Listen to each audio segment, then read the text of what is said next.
നമസ്കാരം. ജനാധിപത്യത്തിൻ്റെ ഏറ്റവും വലിയ പ്രത്യേകത എന്ന് പറയുന്നത് അത് നിലനിൽക്കാൻ അധികാരം വേണമെന്നുള്ളതാണ്. അവിടെയാണ് അത് ഏറ്റവും വലിയ വൈരുദ്ധ്യമാവുന്നത്. ജനങ്ങളിലേക്ക് എത്താനുള്ള വഴികൾ തേടിയുള്ള അന്വേഷണം, അധികാരം നിലനിർത്താനുള്ള അന്വേഷണം ആദ്യം, അതിനുശേഷം അധികാരം നേടാനുള്ള അന്വേഷണം ആദ്യം, അധികാരം നിലനിർത്താനുള്ള ഒരു ത്വര രണ്ടാമത്. ഇവിടെയെല്ലാം സംഭവിക്കുന്നത് ജനങ്ങളിൽ നിന്നും ജനാധിപത്യം അകലുകയും ജനാധിപത്യം എന്നുള്ളത് ഒരു അധികാരമായി മാത്രം മാറുകയും ചെയ്യുന്നു എന്നുള്ളതാണ്. രാജഭരണവും മതഭരണവും ഏകാധിപത്യ ഭരണകൂടങ്ങളുമെല്ലാം ഇന്നലകളിലുണ്ട്, ഇന്നിൽ പലയിടങ്ങളിലായി ചിതറിക്കിടക്കുന്നുണ്ട്. അതെല്ലാം നമ്മുടെ മുന്നിൽ ഉള്ളതുകൊണ്ട് തന്നെ തമ്മിൽ ഭേദം തൊമ്മൻ എന്നുള്ള രീതിയിലേക്ക് നമ്മൾ ജനാധിപത്യത്തിലേക്ക് ചുരുങ്ങുന്നു എന്നുള്ളതാണ് പ്രധാനപ്പെട്ട കാര്യം. ജനാധിപത്യം ഏതൊക്കെ രീതിയിൽ നിലനിർത്താം എന്നുള്ളതിൽ ഏറ്റവും പ്രധാനപ്പെട്ട ഒരു ജനാധിപത്യം നിലനിർത്താൻ, അല്ലെങ്കിൽ അധികാരം നിലനിർത്താനുള്ള, അല്ലെങ്കിൽ അധികാരത്തിലേക്ക് എത്താനുള്ള, ജനാധിപത്യ വഴിയിൽ ജനങ്ങളിലൂടെ അധികാരത്തിലെത്താനുള്ള ഏറ്റവും ഫലപ്രദമായ വഴി എന്ന് പറയുന്നത് ബിംബങ്ങളുടെ നിർമ്മാണമാണ്. അത് പല രീതിയിലാണ് നിർമ്മിക്കപ്പെടുന്നത്. ആ ബിംബങ്ങൾ നിർമ്മിക്കാൻ വന്നു ചേരുന്ന കുറേ ആളുകളുണ്ട്. അവർ പിന്നെ അധികാര കേന്ദ്രമായി മാറും.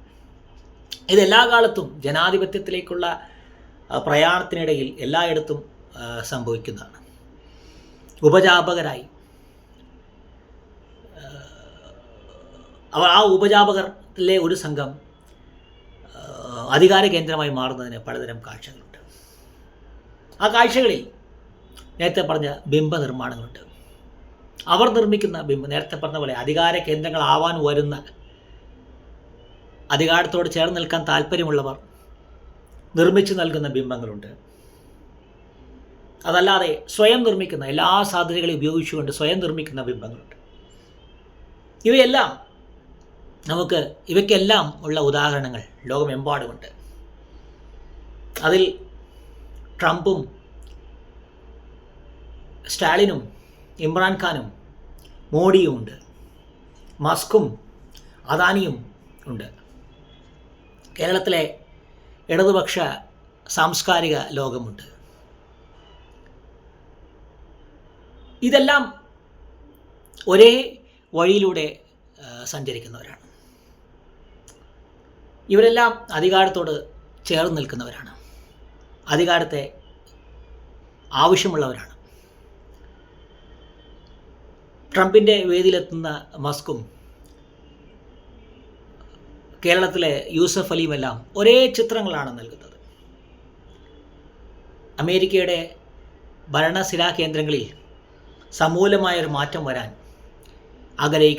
വരുത്താൻ ആഗ്രഹിക്കുന്ന ഒരു വ്യക്തിയാണ് മസ്ക്. മസ്കിൻ്റെ ആശയങ്ങൾ വന്യമെന്നോ ഭ്രാന്തമെന്നോ നമ്മൾ വിശേഷിപ്പിക്കുമ്പോഴും മനുഷ്യൻ്റെ ഭൂമിക്കപ്പുറത്തേക്കുള്ള യാത്രയിൽ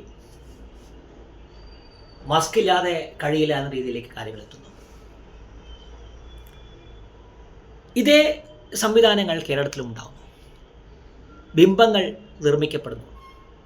അവിടെയാണ് നമ്മൾ 3 പ്രധാനപ്പെട്ട സംവിധാനങ്ങളിലേക്ക് കടക്കുന്നത്. അതിലാദ്യത്തേതാണ് മാധ്യമങ്ങൾ, രണ്ടാമത്തേതാണ് നേരത്തെ പറഞ്ഞ നിർമ്മിക്കപ്പെടുന്ന ബിംബങ്ങൾ. ഇവയെ നമുക്ക് താരതമ്യം ചെയ്യേണ്ടതുണ്ട്. അമേരിക്കൻ തിരഞ്ഞെടുപ്പിനെക്കുറിച്ച് നമ്മൾ പറയുമ്പോൾ അതിൽ മസ്കും മാധ്യമങ്ങളെ സ്വന്തം മകൻ ഉപയോഗിക്കുന്ന സ്വന്തം മകൻ്റെ സാമൂഹ്യ മാധ്യമങ്ങളിലെ ചലനങ്ങൾ ശ്രദ്ധിച്ചുകൊണ്ട് ആരിലേക്ക് തനിക്ക് കൂടുതൽ എത്തണം, ലോകത്തിൻ്റെ മാറ്റങ്ങൾ ഏറ്റവും കൂടുതൽ അറിയുന്നത് ആരാണ്, ഇതെല്ലാം മനസ്സിലാക്കിക്കൊണ്ടുള്ള ഡൊണാൾഡ് ട്രംപിൻ്റെ ക്യാമ്പയിൻ നമ്മുടെ മുന്നിലുണ്ട്.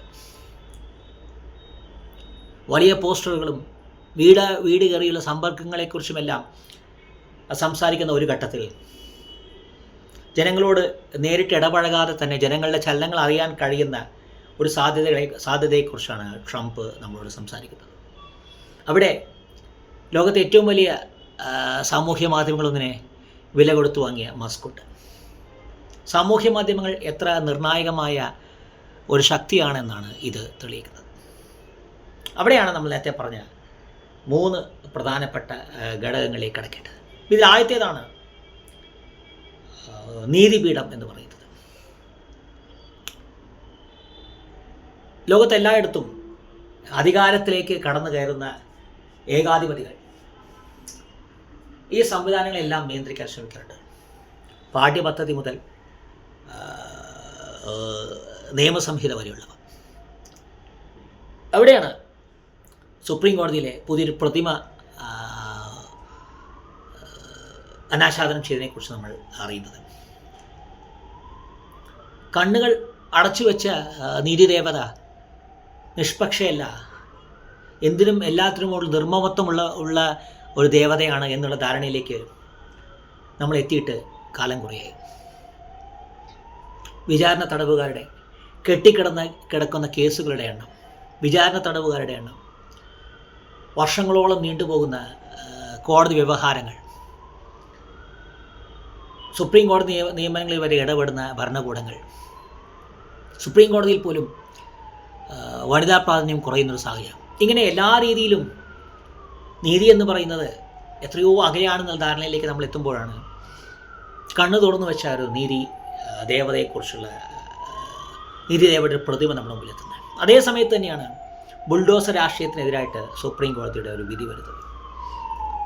ഇത് വളരെ പ്രധാനപ്പെട്ടതാണ്. കണ്ണുകൾ തുറന്നു പിടിച്ചുകൊണ്ട് സമൂഹത്തിലേക്ക് നോക്കാൻ ശ്രമിക്കുന്ന പ്രധാനപ്പെട്ട 4 മാധ്യമങ്ങൾ. അതിലൊന്നാണ് നേരത്തെ പറഞ്ഞ പോലെ നീതിപീഠം. അതിൽ മറ്റൊരു പ്രധാനപ്പെട്ട അതാണ് 4ാം തൂൺ എന്ന് പറയാവുന്നതാണ് മാധ്യമങ്ങൾ. ആ മാധ്യമങ്ങളെ വില കൊടുത്തു വാങ്ങാൻ കഴിയുന്ന സാഹചര്യത്തെക്കുറിച്ച് നമ്മൾ സംസാരിച്ചിരുന്നു. അവിടെ ട്രംപിൻ്റെ മാധ്യമങ്ങളുണ്ട്, ധ്രുവദത്തിയെ പോലെ, അർണാബിനെ പോലെ വില കൊടുത്തു വാങ്ങാൻ കഴിയുന്ന മാധ്യമപ്രവർത്തകരുണ്ട്. പക്ഷെ ഇതൊന്നും നമ്മളിലേക്ക് എത്തുമെന്ന് നമ്മൾ കരുതിയിരുന്നില്ല. വിശേഷിച്ചും കേരളം പോലെ ഒരു പുരോഗമന സമൂഹത്തിൽ വില കൊടുത്തു വാങ്ങാൻ കഴിയുന്നവരുണ്ടെന്ന് നമ്മൾ വിശ്വസിച്ചില്ല. അതിനെല്ലാം മാറ്റം വന്നുകൊണ്ടിരിക്കുകയാണ്. ആദ്യത്തേതാണ് നമ്മൾ മാധ്യമങ്ങളിൽ നിന്നുമാണ് നമ്മൾ തുടങ്ങുന്നത്. നേരത്തെ പറഞ്ഞ പോലെ നീതിപീഠത്തിൻ്റെ കാര്യം. ആ നീതിപീഠത്തിൽ കണ്ണു തുറക്കുന്ന നീതിപീഠം എന്ന് പറയുന്നത് സുതാര്യതയെക്കുറിച്ചാണ് പറയുന്നത്. എല്ലാം നമ്മൾ കാണുകയും എല്ലാം വിലയിരുത്തുകയും ചെയ്യുന്ന ഒരു നീതി സംവിധാനം എന്ന് പറയുന്നത് നിഷ്പക്ഷതയും സുതാര്യതയുമായി ബന്ധപ്പെട്ടുള്ളതാണ്. കണ്ണടച്ചതുകൊണ്ടല്ല നിഷ്പക്ഷയാവുന്നത്, കണ്ണ് തുറന്നുകൊണ്ട് തന്നെയാണ് നിഷ്പക്ഷത ആവേണ്ടത് പൊതുസമൂഹം എന്നുള്ള ഒരു ചിന്തയിലേക്ക് നമ്മളെ ഇത് എത്തിക്കുകയാണ്. അവിടെയാണ് നമ്മൾ രണ്ടാമത്തെ വിഷയമായ ബിംബനിർമ്മിതിയിലേക്ക് കടക്കുന്നത്. ആ ബിംബനിർമ്മിതിയിലേക്ക് കടക്കുന്നതിന് മുമ്പാണ്, മൂന്നാമത്തെ വിഷയമായ ബിംബനിർമ്മിതിയിലേക്ക് കടക്കുന്നതിന് മുമ്പാണ് നമ്മൾ രണ്ടാമത്തെ വിഷയമായ മാധ്യമങ്ങളിലേക്ക് എത്തേണ്ടത്. ആ മാധ്യമങ്ങളിലേക്ക് എത്തിയാൽ മാത്രമാണ് നമ്മൾ ബിംബനിർമ്മിതിയിലേക്ക് എത്താൻ കഴിയുക. സുതാര്യമായ ഒരു മാധ്യമ സംസ്കാരം നമ്മളിലുണ്ടായിരുന്നു. കലാ സാംസ്കാരിക മേഖലയിൽ മടവൂർ ഭാഷയെക്കുറിച്ചും നരോത്തം പുരിയെക്കുറിച്ചുമെല്ലാം ഞാൻ കേട്ടിരുന്നു. ഒരു 1.5 പതിറ്റാണ്ട് പോലെ റേഡിയോ നാടകങ്ങളും ക്രിക്കറ്റ് കമൻട്രിയും എല്ലാമായി നമ്മുടെ മുന്നിലേക്ക് എത്തിയിരുന്ന ഒരു കൂട്ടമാണ്. അതേപോലെ തന്നെ വിഷ്വൽ മീഡിയയ്ക്ക് മുമ്പ് അല്ലെങ്കിൽ ദൂരദർശൻ മാത്രം ഉണ്ടായിരുന്ന ഒരു കാലം വരെയുള്ള ഒരു ഘട്ടത്തിൽ ഏറ്റവും മികച്ച പത്രപ്രവർത്തകരുടെയൊക്കെ പേര് നമുക്ക് അറിയാതിരുന്നൊരു കാലം ഉണ്ടായിരുന്നു, വിശേഷിച്ചും കേരളത്തിൽ. അവിടെയാണ് നമ്മൾ കേരളത്തിൻ്റെ നിർണായകമായ ഒരു ഘട്ടം എന്ന് പറയുന്നത് TV ചാനലുകളുടെ വരവാണെന്നുള്ളതും എന്ന് പറയുന്നത്. 2 ഘട്ടങ്ങൾ. ഇതിൽ ആദ്യത്തേതാണ് വീരേന്ദ്രകുമാറിൻ്റെ വരവ്, രണ്ടാമത്തേതാണ് TV ചാനലുകളുടെ വരവ്. ഇവിടെ നിന്നുകൊണ്ട് നമ്മൾ ഈ ചർച്ച ആരംഭിക്കേണ്ടത്. കേരളത്തിലെ സാമൂഹിക സാംസ്കാരിക മേഖലയിൽ ഇടതുപക്ഷം എന്നത് കമ്മ്യൂണിസം മാത്രമായി അധപ്പതിച്ച 70കളുടെ അവസാനവും അല്ലെങ്കിൽ 80കളുടെ തുടക്കം മുതലുള്ള ഒരു ഘട്ടത്തെക്കുറിച്ച് നമ്മൾ പലവട്ടം പറഞ്ഞിരുന്നു. അത് ഇന്ന് മറ്റൊരു ഘട്ടത്തിൽ എത്തി നിൽക്കുകയാണ്. അത് ഏറെക്കുറെ ഒരു കോൺഗ്രസ് ചായവുള്ള ഒരു സാംസ്കാരിക പ്രതലം എന്ന കേരളത്തിൽ രൂപപ്പെട്ടുകൊണ്ടിരിക്കുന്നു. ഇതിന് 2 കാരണങ്ങളുണ്ട്. ഒന്നാമത്തേത് കമ്മ്യൂണിസ്റ്റ് പാർട്ടിയുടെ അപജയം. രണ്ടാമത്തേത് കോൺഗ്രസ് എന്ന് പറയുന്നത് പൂർണ്ണമായും മുസ്ലിം ലീഗിൻ്റെ നിയന്ത്രണത്തിലായ ഒരു സാഹചര്യം. ഈ രണ്ടും വളരെ പ്രാധാന്യത്തിൽ നമ്മൾ കാണേണ്ടത്. കേരളത്തിലെ സാംസ്കാരിക സാമൂഹ്യ മേഖലകളിൽ ജമാഅത്ത് ഇസ്ലാമിയുടെ സാന്നിധ്യമാണ് ഇത് തെളിയിക്കുന്നത്. ഇവിടെ നിന്നുകൊണ്ടാണ് നമ്മൾ ഈ ചർച്ചയുടെ ഏറ്റവും പ്രധാനപ്പെട്ട ഘട്ടത്തിലേക്ക് കടക്കേണ്ടത്. നേരത്തെ പറഞ്ഞ പോലെ മുഖമില്ലാത്ത, ശബ്ദം മാത്രമുള്ള, മുഖവും ശബ്ദവുമില്ലാത്ത, എഴുത്തുകൾ മാത്രമുള്ള പത്രപ്രവർത്തകരുമൊക്കെ ഉണ്ടായിരുന്ന ഒരു ഘട്ടത്തിൽ നിന്നുമാണ് നമ്മൾ മാധ്യമങ്ങളെ വില കൊടുത്തു വാങ്ങുന്ന സാഹചര്യത്തിൽ. അവിടെയാണ് നമ്മൾ വക്കം അബ്ദുൽ ഖാദർ മൗലവിയും സഞ്ജയനും ഒക്കെ വിമർശനങ്ങളും മാധ്യമ പ്രവർത്തനങ്ങളും മാധ്യമ ഉടമസ്ഥയും എല്ലാം ഉണ്ടായിരുന്ന ഒരു ഘട്ടത്തിൽ നിന്നുകൊണ്ട് ആൻഡോ അഗസ്റ്റിനിലേക്കും ഉണ്ണി ബാലകൃഷ്ണനിലേക്കും എത്തുന്നത്. വില കൊടുത്തു വാങ്ങാനും സ്വയം വിൽപ്പനയ്ക്ക് തയ്യാറായും ഇരിക്കുന്ന ഒരു പറ്റം ആളുകളായിട്ട് ഒരു മാധ്യമ സംവിധാനം മാറുകയാണ്. കേരളത്തിൻ്റെ മാധ്യമ മേഖലയുടെ അപജയത്തിൻ്റെ ഏറ്റവും അപഹാസ്യമായ മുഖമാണ് ഉണ്ണി ബാലകൃഷ്ണൻ എന്ന് പറയുന്ന മാധ്യമപ്രവർത്തകർ. ഒരു രാഷ്ട്രീയ നിരൂപകൻ എന്നതിൽ മികച്ച നിലവാരം പുലർത്തുമ്പോഴും സ്വയം വിൽപ്പനയ്ക്ക് വെച്ച ഒരു പറ്റം മാധ്യമപ്രവർത്തകരുടെ കൂട്ടത്തിൽ ഇവർ പെടുന്നു. പ്രത്യേകിച്ചും റിപ്പോർട്ടർ ചാനൽ ഒരു വലിയ സാംസ്കാരിക അധപ്പതനത്തിൻ്റെ ഒരു വലിയ തെളിവാണ്. നമ്മളത് മറ്റൊരു വീഡിയോയിൽ ചർച്ച ചെയ്തിരുന്നു.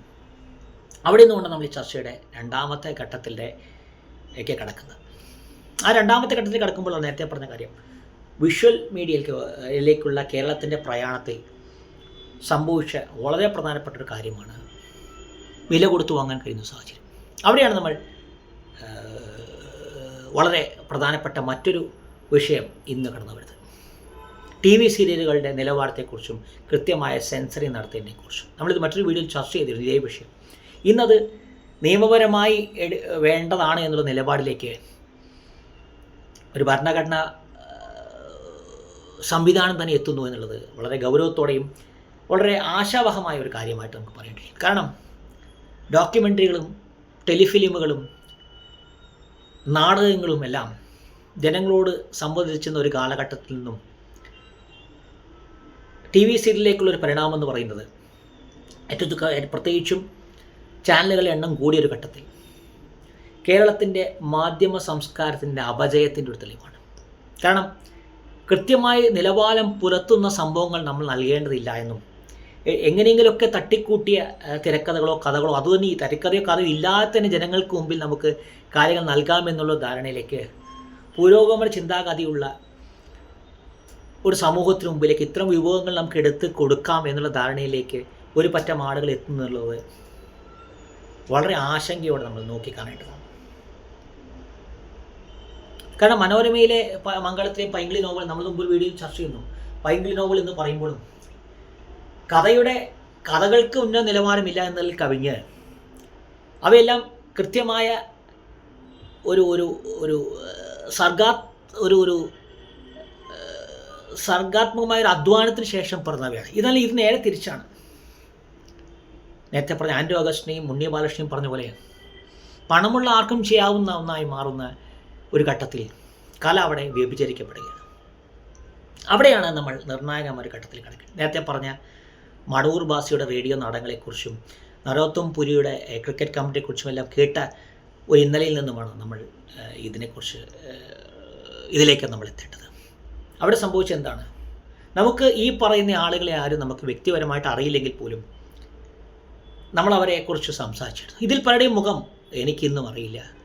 എനിക്ക് ഇവരെക്കുറിച്ച് പറഞ്ഞു തന്നവർക്ക് പോലും അവരുടെ മുഖം അറിയില്ല. എങ്കിൽ പോലും അവർ നമ്മുടെ മനസ്സിൽ തങ്ങി നിൽക്കുന്നുള്ളതിൻ്റെ ഒരു തെളിവാണ്. TV-ക്ക് മുമ്പത്തെ ഒരു കാലം. അവിടെയാണിത് വില കൊടുത്തു പറയുന്ന മാധ്യമങ്ങളെക്കുറിച്ചും ബിംബനിർമ്മിതിയെക്കുറിച്ചും നമ്മൾ നിർണ്ണായകമാണ്. എന്തിനാണ് നിങ്ങൾ ഒരു സംവിധാനത്തെ വില കൊടുത്ത് വാങ്ങുന്നത്? നിങ്ങളെ സ്വയം പ്രചരിപ്പിക്കാൻ എന്നുള്ളതാണ് ഇതിലെ ആദ്യത്തെ കാര്യം. നിങ്ങൾ പത്രത്തിൽ ഏറ്റവും തീക്ഷണമായ ലേഖനങ്ങൾ എഴുതുന്ന ഒരാളാണെങ്കിൽ പോലും നിങ്ങളെ തിരിച്ചറിഞ്ഞൊന്നും വരില്ല. പക്ഷെ ഒരു ചാനൽ ചർച്ച കൊണ്ട് നിങ്ങൾക്ക് ലോകത്തിന് മുന്നിൽ പ്രസിദ്ധമാവാൻ കഴിയും. അതാണ് പ്രധാനപ്പെട്ട കാര്യം. അവിടെ നിന്നുകൊണ്ട് നമ്മൾ ഈ ചർച്ച ഏറ്റവും പ്രധാനപ്പെട്ട ഘട്ടത്തിലേക്ക് കടക്കുന്നതും നേരത്തെ ഈ ചർച്ച ചെയ്യുന്ന എല്ലാ വിഷയങ്ങളെയും നമ്മൾ സംയോജിപ്പിക്കുന്നത്.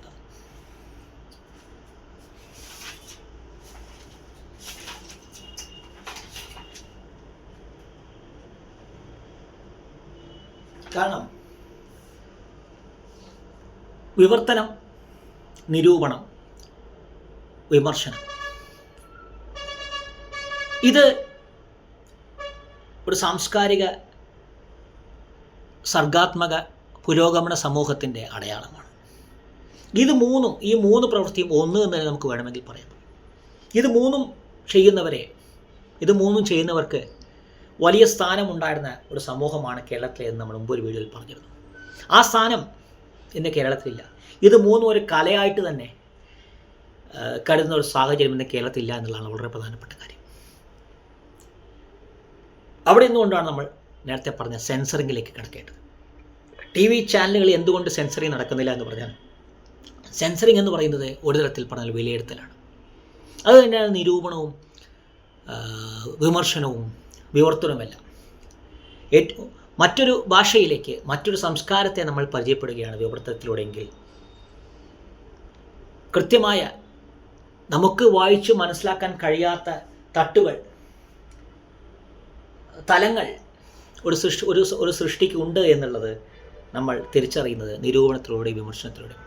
നിരൂപണവും വിമർശനവും വിവർത്തനവും പ്രാദേശികമായ സാഹിത്യ ലോകത്തെ കൂടുതൽ ശക്തിപ്പെടുത്തും, കൂടുതൽ പ്രവർത്തനക്ഷമമാക്കും, കൂടുതൽ മത്സരക്ഷമമാക്കും. തുടർച്ചയായി നിങ്ങൾക്ക് നിലവാരം ഉയർത്തേണ്ട ഒരു സാഹചര്യം ഉണ്ടാകും. ഇത് മൂന്നും ഇവിടെ നടക്കുന്നില്ല. അതാണ് ഏറ്റവും പ്രധാനപ്പെട്ട കാര്യം. അവിടെയാണ് നേരത്തെ പറഞ്ഞ ബിംബനിർമ്മിതിയിലേക്ക് എത്തേണ്ടത്. മടവൂർ ഭാഷയെക്കുറിച്ചോ ഒക്കെ നമ്മൾ അറിയുന്നത് ശബ്ദങ്ങളിലൂടെയാണ്. അത് തന്നെ ഒരുപക്ഷെ അലിയാറിൻ്റെ പോലും നമ്മൾ മുമ്പൊരു വീഡിയോ പറഞ്ഞത് പോലെ ഘനഗംഭീരമായ ആ ശബ്ദം നമ്മൾ അറിയുന്നത് അദ്ദേഹം സിനിമാ നടനായതുകൊണ്ടാണ് എന്നുള്ളതാണ് ഒരു യാഥാർത്ഥ്യമാണ്. അപ്പോൾ നിങ്ങൾക്ക് പ്രശസ്തനാവണമെങ്കിൽ നിങ്ങൾ ഒരു ചിത്രമായി, ഒരു ചലിക്കുന്ന ദൃശ്യമായ ആളുകളുടെ മുമ്പിലേക്ക് എത്തണം എന്നുള്ള ധാരണ വരുമ്പോൾ നിങ്ങൾക്ക് രണ്ട് കാര്യങ്ങളാണ് സംഭവിക്കുന്നത്. നിങ്ങൾക്ക് നേരിട്ട് ജനങ്ങളുടെ ഇടയിൽ പ്രവർത്തിച്ചുകൊണ്ട് നിങ്ങൾക്ക് ആളുകളെ ബോധിപ്പിക്കേണ്ടതില്ല. നിങ്ങളുടെ സർഗസൃഷ്ടിയുടെ നിലവാരം മെച്ചപ്പെടുത്തിക്കൊണ്ട് നിങ്ങൾക്ക് ആളുകൾക്കിടയിൽ കടന്നു ചെല്ലേണ്ടതില്ല. ഇത് രണ്ടും പൊതുപ്രവർത്തനത്തിലും സാഹിത്യ സാംസ്കാരിക മേഖലയിലും വന്നു കയറുന്നതിൻ്റെ അപജയമാണെന്ന് കേരളത്തിൽ സംഭവിച്ചുകൊണ്ടിരിക്കുന്നത്. അതിൻ്റെ പ്രധാനപ്പെട്ട 3 തെളിവുകളാണ് കേരളത്തിൽ ഇപ്പോൾ സംഭവിച്ചുകൊണ്ടിരിക്കുന്ന കൂടുമാറ്റം. ടേൺ കോട്ട്സ് എന്ന ഇംഗ്ലീഷിൽ പറയുന്ന ഉത്തരേന്ത്യൻ രാഷ്ട്രീയത്തിലെ ആയാറാം ബയാറാം എന്ന് പറയുന്ന ഒരു സംവിധാനം. നേരെ മിനിറ്റി വെളുക്കുമ്പോൾ മറ്റൊരു രാഷ്ട്രീയ പ്രസ്ഥാനത്തിലേക്ക് എത്തുന്നു, ഉച്ചയാകുമ്പോഴേക്കും മറ്റൊരു രാഷ്ട്രീയ പ്രസ്ഥാനത്തിലേക്ക് എത്തുന്നു എന്നുള്ളത് ഉത്തരേന്ത്യയെ നോക്കി നമ്മൾ പരിഹസിച്ച് പറഞ്ഞിരുന്നതാണ്. വളരുന്തോറും പിളരുന്തോറും വളരുകയും ചെയ്യുന്ന കേരള കോൺഗ്രസ് ഗ്രൂപ്പുകളെക്കുറിച്ച് നമ്മൾ പറഞ്ഞു. എന്നാൽ അതിനെയൊക്കെ അതിലംഘിക്കുന്ന രീതിയിലേക്ക് കേരള രാഷ്ട്രീയം കടന്നു ചെല്ലുന്നതിൻ്റെ ഉദാഹരണങ്ങൾ നമ്മൾ കഴിഞ്ഞ കുറച്ച് കാലങ്ങളായി കാണുന്നു. അതിൻ്റെ ഏറ്റവും പുതിയ ചില അനുഭവങ്ങളാണ് ഈ അടുത്ത ദിവസം കൂടി നമ്മൾ സംഭവിച്ചുകൊണ്ടിരിക്കുന്നത്. അതിൽ സരിനും സന്ദീപ് വാര്യരും അനിൽ ആൻ്റണിയും പത്മജിയും എല്ലാം ഉണ്ട്. ഇതിൽ ഏറ്റവും പ്രധാനപ്പെട്ട കാര്യം പ്രശാന്ത് കിഷോർ ബീഹാറിൽ ഒരു രാഷ്ട്രീയ പാർട്ടി തുടങ്ങിയെന്നുള്ളതാണ്. ഈ പ്രശാന്ത് കിഷോർ ആരായിരുന്നു എന്നുള്ളത് നമുക്കറിയുന്ന കാര്യം. അപ്പോൾ അനിൽ ആൻ്റണിയും പി സരിനുമെല്ലാം അവരവരുടെ രാഷ്ട്രീയ പ്രസ്ഥാനത്തിലെ സോഷ്യൽ മീഡിയയിലെ കൈകാര്യം ചെയ്യുന്ന ആളുകളാണ്. മൂന്നാമത് ആയ സന്ദീപ് വാര്യർ എന്ന് പറയുന്ന വ്യക്തി ചാനൽ ചർച്ചകളിലൂടെ ജനങ്ങൾക്ക് മുന്നിൽ പ്രശസ്തരായ ആളുകളാണ്. വിശേഷം സന്ദീപ് വാര്യർ എന്ന വ്യക്തിയേക്കുണ്ടായിരുന്ന താര മൂല്യം എന്ന് പറയുന്നത് ആ വ്യക്തി ചാനൽ ചർച്ചകളിൽ തൻ്റെ രാഷ്ട്രീയ പ്രസ്ഥാനത്തിന് വേണ്ടി എങ്ങനെ നിലകൊണ്ടു എന്നുള്ളതാണ്. വക്താവ്, സ്പോക്സ് പേഴ്സൺ എന്നൊക്കെ നമ്മൾ പറഞ്ഞിരുന്ന ഒരു തലം ആ തലത്തിന് ചാനൽ ചർച്ചകളിലൂടെ പുതിയ ഒരു മാനം കൈവരികയാണ്. എന്നാൽ ഇവിടെ സംഭവിച്ച ഏറ്റവും പ്രധാനപ്പെട്ട കാര്യം നേരത്തെ പറഞ്ഞ പോലെ സാഹിത്യ സാംസ്കാരിക മേഖലയിൽ സംഭവിച്ച അതേ അപജയമാണ്. നിങ്ങളുടെ പ്രവൃത്തിയിലൂടെ നിങ്ങൾക്കൊന്നും തെളിയിക്കേണ്ടതില്ല എന്നുള്ള ധാരണ വരികയും, അല്ലെങ്കിൽ നിങ്ങൾ പ്രവൃത്തിയിലൂടെ തെളിയിച്ചാൽ പോരാ, നിങ്ങൾ സാമൂഹ്യ മാധ്യമ ചാനലുകളിലൂടെ അല്ലെങ്കിൽ സാമൂഹ്യ മാധ്യമങ്ങൾ നിങ്ങളുടെ സാന്നിധ്യം അറിയിക്കണം എന്നുള്ളൊരു ധാരണ വരുമ്പോൾ ഒരു സാംസ്കാരിക ഭൂമിക തന്നെ മാറുകയാണ്. സന്ദീപ് വാര്യർ ഏറ്റവും മികച്ച BJP പ്രവർത്തകനാണോ?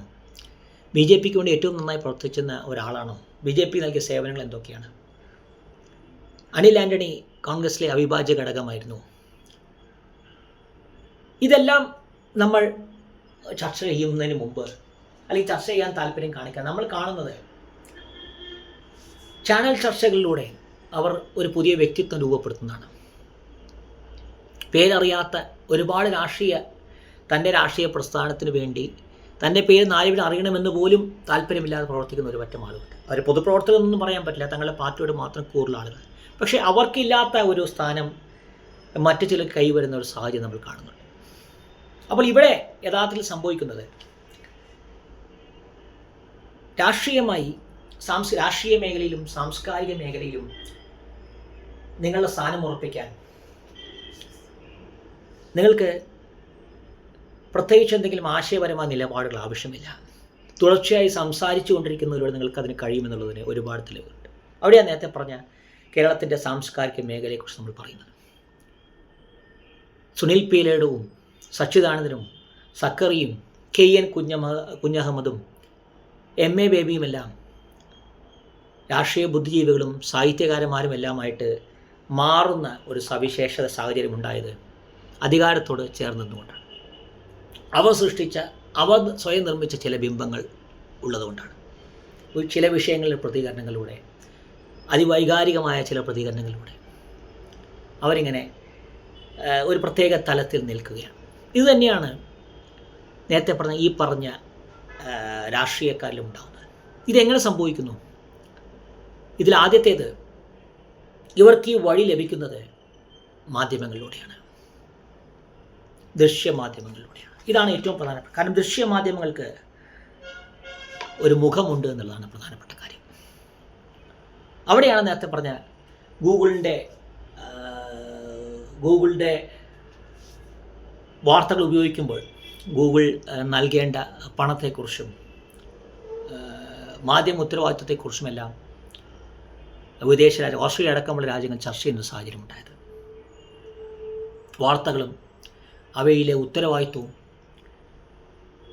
എല്ലാം ലോകമെമ്പാടും ചർച്ച ചെയ്യുന്ന ഒരു ഘട്ടത്തിൽ വില കൊടുത്ത് വാങ്ങാൻ കഴിയുന്ന ഒരു മാധ്യമ സംസ്കാരം രൂപപ്പെട്ടുകൊണ്ടിരിക്കുന്ന ഒരു ഘട്ടത്തിൽ ഈ വിഷയങ്ങൾക്കെല്ലാം പ്രാധാന്യമുണ്ട്. അവിടെയാണ് നമ്മൾ നേരത്തെ പറഞ്ഞ വില കൊടുത്ത് വാങ്ങാൻ കഴിയുന്ന മാധ്യമങ്ങൾ എന്ന് പറയുന്നത്. മാധ്യമങ്ങളിലൂടെ തങ്ങളുടെ സ്ഥാനം അറിയിക്കാൻ ശ്രമിക്കുന്ന ഒരു പറ്റം ആളുകൾ, തങ്ങളാണ് രാഷ്ട്രീയ പ്രവർത്തകർ, തങ്ങളാണ് സാമൂഹിക പ്രവർത്തകർ, തങ്ങളാണ് സാംസ്കാരിക പ്രവർത്തകർ എന്ന് അവർക്ക് അറിയിക്കാൻ കഴിയുന്ന ഒരു സാഹചര്യം ഉണ്ടാകും. ഇതാണ് ആദ്യത്തെ കാര്യം. രണ്ടാമത്തെ കാര്യം, മാധ്യമപ്രവർത്തകർ അധികാര കേന്ദ്രങ്ങളോട് ചേർന്ന് നിൽക്കാൻ ശ്രമിക്കുന്നു. അവർ മാധ്യമങ്ങളെ വില കൊടുത്ത് വാങ്ങാൻ ശ്രമിക്കുന്നു. ഇവിടെയാണ് നേരത്തെ പറഞ്ഞ വീരേന്ദ്രകുമാർ മാതൃഭൂമിയെ വിലയ്ക്ക് വാങ്ങുന്നുണ്ടാവുന്നത്. ആൻഡ്രൂ അഗസ്റ്റ് എന്ന് പറയുന്ന കൊടും ക്രിമിനൽ റിപ്പോർട്ടർ എന്ന ചാനൽ വില കൊടുത്ത് വാങ്ങുന്നുണ്ടാവും. ഇതിൻ്റെ കുറേ കൂടി അത്യന്താധുനികമായൊരു മുഖമാണ് സാമൂഹ്യ മാധ്യമത്തെ വില കൊടുത്ത് വാങ്ങുന്ന എലോൺ മസ്കിൽ നിന്ന് നമ്മൾ കാണുന്നത്. ഇവിടെ എല്ലാം സംഭവിക്കുന്നത്, നിങ്ങൾക്ക് പറയാനുള്ളത് ജനങ്ങളിലേക്ക് ഏറ്റവും വേഗം എത്തണം. അതിന് സർഗാത്മകതയുടെ, ശാരീരികമായ അധ്വാനത്തിൻ്റെ ആവശ്യമില്ല. പോസ്റ്റർ ഒട്ടിക്കാനും വീടായ വീടുകൾ കയറിയിറങ്ങാനും ജനങ്ങളുടെ പ്രശ്നങ്ങൾ കേൾക്കാനും വേണ്ടിയുള്ളതല്ല രാഷ്ട്രീയ പ്രവർത്തനം എന്നുള്ളതും ഒരു സമയമെടുത്ത് തയ്യാറാക്കുന്ന ലേഖനത്തിലൂടെ, ഒരു കവിതയിലൂടെ നിങ്ങൾക്ക് ജനങ്ങളോട് പറയാനുള്ളതല്ല നിങ്ങളുടെ പൗരബോധം എന്നുമുള്ളതായ ധാരണയിലേക്ക് നമ്മൾ എത്തുന്നത് അങ്ങനെയാണ്. അവിടെയാണ് നേരത്തെ പറഞ്ഞ മസ്കുമാരും ആൻഡ്രൂ അഗസ്റ്റിന്മാരും ഉണ്ണി ബാലകൃഷ്ണന്മാരും ഉണ്ടാകുന്നത്. അവർ വില കൊടുത്ത് വാങ്ങാനും സ്വയം വിൽപ്പനയ്ക്ക് വെക്കാൻ തയ്യാറായിട്ട് നിൽക്കുന്ന ആളുകളാണ്. ഒരു സർഗസൃഷ്ടിയിലൂടെ ജനങ്ങളിലേക്ക് എത്തണമെന്നുള്ള നിർബന്ധം അവർക്കില്ല എന്നുള്ളത് ഏറ്റവും പ്രധാനപ്പെട്ട കാര്യം. ഇത് തന്നെയാണ് എല്ലാതരം ആളുകളിലേക്കും വരുന്നത്. അനിൽ ആൻ്റണി ഒരു വലിയ രാഷ്ട്രീയ നേതാവാണ്. പ്രശാന്ത് കിഷോറിന് എങ്ങനെയാണ് രാഷ്ട്രീയ പാർട്ടി രൂപീകരിക്കാൻ കഴിയുന്നത്? ആരാണ് സന്ദീപ് വാര്യർ? ഈ ചോദ്യങ്ങൾക്കൊന്നും നമ്മുടെ ഉള്ളിൽ വ്യക്തമായ ഉത്തരമില്ല. പക്ഷേ ഇവരെല്ലാം നമ്മൾ കാണുന്നു, അറിയുന്നു, ഇവർക്കെല്ലാം സമൂഹത്തിൽ സ്വാധീനം ചെലുത്താൻ കഴിയുന്നു നമ്മൾ വിശ്വസിക്കും. ഈ വിശ്വാസം എങ്ങനെയാണ് ഉണ്ടാകുന്നത്? ഇവിടെയാണ് നേരത്തെ പറഞ്ഞ വില കൊടുത്തു വാങ്ങാൻ കഴിയുന്ന ഒരു മാധ്യമ സംസ്കാരം ഉണ്ടാകുന്നുണ്ട്. വില കൊടുത്തു വാങ്ങാൻ കഴിയുന്ന ഒരു മാധ്യമ സംസ്കാരം എന്ന് പറയുന്നത് സ്വദേശാഭിമാനിയിൽ നിന്നും എത്രയോ അകലെയാണ്. വില കൊടുത്തു വാങ്ങുന്ന അധികാരത്തെ പോലെയാണത്.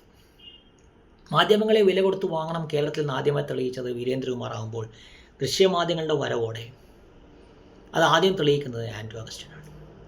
കേരളത്തിലെ ചാനലുകളെ മുമ്പൊരു പറഞ്ഞ പോലെ കൈരളിയും ജനവും ജയ്ഹിന്ദുമെല്ലാം രാഷ്ട്രീയ പാർട്ടികൾ നേരിട്ട് നടത്തുന്ന ചാനലുകളുണ്ട്. എന്നാൽ പിൻവാതിലൂടെ ചാനലുകളിൽ നിയന്ത്രണം സ്ഥാപിക്കുന്ന മത സാമുദായിക സംഘടനകളുണ്ട്, വിശേഷവും ജമാഅത്തെ ഇസ്ലാമി. അവിടെയാണ് നമ്മൾ മൂന്നാമത്തെ ഘട്ടമായ സാമൂഹ്യ മാധ്യമങ്ങളിലേക്ക് കടക്കേണ്ടത്. അവിടെയാണ് സാമൂഹ്യ മാധ്യമങ്ങൾ നിർണായകമാകും. മുഖ്യധാരാ മാധ്യമങ്ങളുടെ പ്രസക്തി നഷ്ടപ്പെടുന്നു. വിശേഷിച്ചും കേരളം പോലെ പുരോഗമന സമൂഹത്തിൽ നേരത്തെ പറഞ്ഞ പോലെ ചാനലുകളുടെ ഉടമകളായി വരുന്നവർക്ക് നിക്ഷിപ്തമായ താല്പര്യങ്ങൾ ഉണ്ടാകുന്നു. അതോടെ നിഷ്പക്ഷമായ വാർത്തകൾ കിട്ടാതെയാകുന്നു. നിഷ്പക്ഷമായ വാർത്തകൾ തേടി ആളുകൾ സാമൂഹ്യ മാധ്യമങ്ങളിൽ പോകുന്നു. ആ സാമൂഹ്യ മാധ്യമങ്ങളിൽ നിന്ന് ലഭിക്കുന്ന നിഷ്പക്ഷമായ വാർത്തകളല്ല എന്നുള്ള ധാരണയ്ക്ക് നമ്മൾ എത്തുമ്പോഴേക്കും നമ്മുടെ മുന്നിൽ പുതിയ ബിംബങ്ങളും പുതിയ ധാരണകളും ഉണ്ടാകുന്നു. മുൻപൊരു വീഡിയോയിൽ പറഞ്ഞ പോലെ ഇടതുപക്ഷ ചിന്തകർ എന്നൊക്കെ പറഞ്ഞ് പ്രമോദ് പുഴങ്ങരയും ഒക്കെ നിഷ്പക്ഷ മാധ്യമ പ്രവർത്തനം ഒരു വശത്തെത്തുന്നു, ശ്രീജിത്ത് പണിക്കരെ പോലുള്ളവർ മറ്റൊരു വശത്തെത്തുന്നു. ഇത്തരം വൈരുദ്ധ്യങ്ങളിലൂടെയാണ് നമ്മൾ കടന്നു പോകുന്നത്. അർണാബ് ഗോസ്വാമി ഒരു വശത്ത് നിൽക്കുമ്പോൾ ഉണ്ണി ബാലകൃഷ്ണൻ മറ്റൊരു വശത്ത് നിൽക്കുന്നു. പ്രമോദ് പുഴങ്കരയും ഉണ്ണി ബാലകൃഷ്ണനും ഒക്കെ ഒരു വശത്ത് നിൽക്കുമ്പോൾ സാജൻ സക്കറിയും ശ്രീജിത്ത് പണിക്കരും മറ്റു വശത്ത് നിൽക്കുന്നു. ഇവരെല്ലാം നിഷ്പക്ഷരാണോ? ഇവരുടെ എല്ലാം താല്പര്യങ്ങൾ എന്താണ്? ഇത്തരം ചർച്ചകളിലേക്കൊന്നും നമുക്ക് കഴിയാൻ പറ്റാത്ത വിധം ബിംബങ്ങളുടെ നിർമ്മാണമുണ്ടാകും. എങ്ങനെയാണ് ബിംബങ്ങൾ നിർമ്മിക്കപ്പെടുന്നത്? ബിംബങ്ങൾ നിർമ്മിക്കപ്പെടുന്നതിന് ഉപയോഗിക്കുന്നതാണ് മാധ്യമങ്ങൾ. ആ മാധ്യമങ്ങളെക്കുറിച്ച് നമ്മൾ ട്രംപിൻ്റെ ബിംബ നിർമ്മിതിയെക്കുറിച്ച് പറഞ്ഞത്. ഇതാണ് ഇതിലെ ഏറ്റവും പ്രധാനപ്പെട്ട ഘടകം. ഇവിടെയാണ് നമ്മൾ നാലാമത്തെ ഘട്ടത്തിലേക്ക് കടക്കേണ്ടത്. കേരളത്തിൻ്റെ സാംസ്കാരിക മേഖലയിൽ സംഭവിച്ച പുതിയ മാറ്റങ്ങളിലേക്ക് നമ്മൾ ഇവിടെയാണ് കടക്കേണ്ടത്. ഇതിലാദ്യത്തേതാണ് പരസ്പരം ആശ്രിതത്വമുള്ള മാധ്യമങ്ങളും രാഷ്ട്രീയ സംവിധാനങ്ങളും വരുന്നത്. സാമൂഹ്യ മാധ്യമങ്ങൾ ഇല്ലാതെ ജനങ്ങളോട് സംവദിക്കാൻ കഴിയില്ല എന്നുള്ള സാഹചര്യം ഉണ്ടായി എന്നുള്ള സത്യമാണെങ്കിലും അതിലൂടെ മാത്രമേ കഴിയുള്ളൂ എന്ന ധാരണയിലേക്ക് പൊതുസമൂഹം എത്തുമ്പോഴാണ് നിങ്ങൾക്ക് ചാനലുകൾ ആവശ്യമായി വരുന്നത്. അവിടെയാണ് നമ്മൾ വില കൊടുത്തു വാങ്ങാൻ കഴിയുന്ന മാധ്യമങ്ങളും വിൽപ്പനയ്ക്ക് തയ്യാറായ മാധ്യമങ്ങളെക്കുറിച്ച് നമ്മൾ ചർച്ച ചെയ്യുന്നത്. രാഷ്ട്രീയ സംവിധാനങ്ങളുമായി ചേർന്ന് പോകുന്ന മാധ്യമങ്ങൾ. ഇത് ഏറ്റവും വലിയ ഉദാഹരണമാണ് റിപ്പോർട്ടർ ചാനൽ എന്ന് പറയുന്നത്. ശോഭാ സുരേന്ദ്രനുമായി ബന്ധപ്പെട്ട ഒരു പ്രശ്നമുണ്ടാകുന്നു. ആ പ്രശ്നത്തെ ആ ചാനൽ മുതലാളിയും കേരളത്തിലെ രാഷ്ട്രീയ പ്രസ്ഥാനങ്ങളും നേരിട്ട രീതി അല്ലെങ്കിൽ അത് പരിഹരിച്ച രീതി എന്ന് പറയുന്നത് ജീർണിച്ച കേരളത്തിൻ്റെ രാഷ്ട്രീയ സാമൂഹിക സാഹചര്യത്തെയാണ് തെളിയിക്കുന്നത്. രാഷ്ട്രീയ സാമൂഹിക സാഹചര്യം എന്ന് പറയുന്നത് സാംസ്കാരിക സാഹചര്യത്തെ കൂടി ചേർന്ന് പോകുന്നത്. ലോകത്ത് എവിടെയും ഇല്ലാത്ത ഒരു മാധ്യമ സംസ്കാരമാണ് റിപ്പോർട്ടർ ചാനൽ നമ്മുടെ മുന്നിൽ കൊണ്ടുവരുന്നത്. എന്നാൽ അതിനേക്കാൾ പ്രധാനപ്പെട്ട കാര്യമെന്ന് പറയുന്നത് എങ്ങനെ ഈ സ്ഥാപനത്തെ കേരളത്തിൽ നിന്നു പോകാൻ കഴിയുന്നു എന്നുള്ളതാണ്. രാഷ്ട്രീയക്കാരിലേക്ക് അവർ നേരിട്ടെത്തുകയാണ്. തങ്ങളുടെ മാധ്യമ പ്രവർത്തകർ രാഷ്ട്രീയ പ്രസ്ഥാനങ്ങളും ഒരു നേതാക്കന്മാരുമായി നേരിട്ടിടപഴകുകയാണ്. പരസ്പരമുള്ള ഉറപ്പ് അങ്ങോട്ടും ഇങ്ങോട്ടും ലഭിക്കുന്നു. മറച്ചു വെക്കാനും ഒളിച്ചു വെക്കാനും ഇടയിൽ ഒരുപാടുള്ള ഒരു കൂട്ടം ആളുകളുടെ ഒരു സംയോജനമായിട്ട് രാഷ്ട്രീയ സാമൂഹിക സാഹചര്യം ഉണ്ടാവുകയാണ്. നിശിതമായ വിമർശനം നടത്തുന്ന ഒരു സാംസ്കാരിക മേഖലയെക്കുറിച്ച് നമ്മൾ പറയുന്നുണ്ട്. എല്ലാ കാലത്തും നാടുവിട്ടു പോകേണ്ടി വന്ന സാഹിത്യ സാംസ്കാരിക പ്രവർത്തകർ, അതിൽ ചിലിയിലെയും അമേരിക്കയിലുമൊക്കെ സാഹിത്യകാരന്മാർ മുതൽ സ്വദേശാമ രാമകൃഷ്ണപിള്ള വരെയുള്ളവരുണ്ട്. ലേഖനങ്ങൾ എഴുതിയതിന്, വിമർശിച്ച് ലേഖനം എഴുതിയതിന് തടവിലാക്കപ്പെട്ട ഇന്ത്യയിലെയും കേരളത്തെയും സ്വാതന്ത്ര്യ സമര സേനാനികളുണ്ട്. ഇത്തരമൊരു ഇന്നലകളിൽ നിന്നുകൊണ്ടാണ് നമ്മൾ ഇന്ന് എല്ലാ രാഷ്ട്രീയ സംവിധാനങ്ങളുമായും വളരെ അനായാസം ചേർന്ന് പോകാൻ കഴിയുന്ന ഒരു മാധ്യമ സംസ്കാരത്തെ നമ്മൾ കാണുന്നത്. മുഖ്യമന്ത്രിക്ക് പ്രസംഗം എഴുതി കൊടുക്കുന്ന പ്രഭാവർമ്മയെപ്പോൾ ലെവലിലേക്ക് നമ്മൾ എത്തുന്നത്. സക്കറിയുടെയും സച്ചിദാനന്ദൻ്റെയും ശാരദക്കുട്ടിയുടെയും എം മുകുന്ദൻ്റെയും എല്ലാം ഏറ്റവും ഹീനമായ ഒരു മുഖമാണ് ഈ പറയുന്ന പ്രഭാവർമ്മ എന്ന് പറയുന്നത്. അവിടെയാണ് നമ്മൾ കേരളത്തിലെ മാധ്യമ സംസ്കാരം എവിടെ എത്തിയെന്നറിയുന്നത്. ഒരു രാഷ്ട്രീയ പ്രസ്ഥാനത്തെ വിമർശിക്കുന്ന ഒരു വിഷയം ചർച്ച ചെയ്യുന്നു. അടുത്ത ദിവസം ആ രാഷ്ട്രീയ സംവിധാനവുമായിട്ട് പ്രത്യക്ഷത്തിൽ അവരെ നല്ല രീതിയിൽ സുഖിപ്പിച്ച് കൊണ്ടുപോകാൻ കഴിയുന്നൊരു വാർത്ത പുറത്തു വരുന്നു. ഇത് ഒരു ചർച്ചയ്ക്കുള്ള സാഹചര്യം ഉണ്ടാകും. ഈ രീതിയിലാണ് കേരളത്തിലെ മാധ്യമ സാംസ്കാരിക സംവിധാനം പോകുന്നത്. അതിനിടയിൽ നിർമ്മിക്കപ്പെടുന്ന ബിംബങ്ങളാണ് യഥാർത്ഥത്തിൽ വ്യാജ ബിംബങ്ങൾ എന്ന് പറയുന്നത്. ആ ബിംബങ്ങളിൽ പെടുന്ന ആളുകളിൽ ചിലരാണ് ഈ പറഞ്ഞ സന്ദീപ് വാര്യടക്കമുള്ള ആളുകൾ.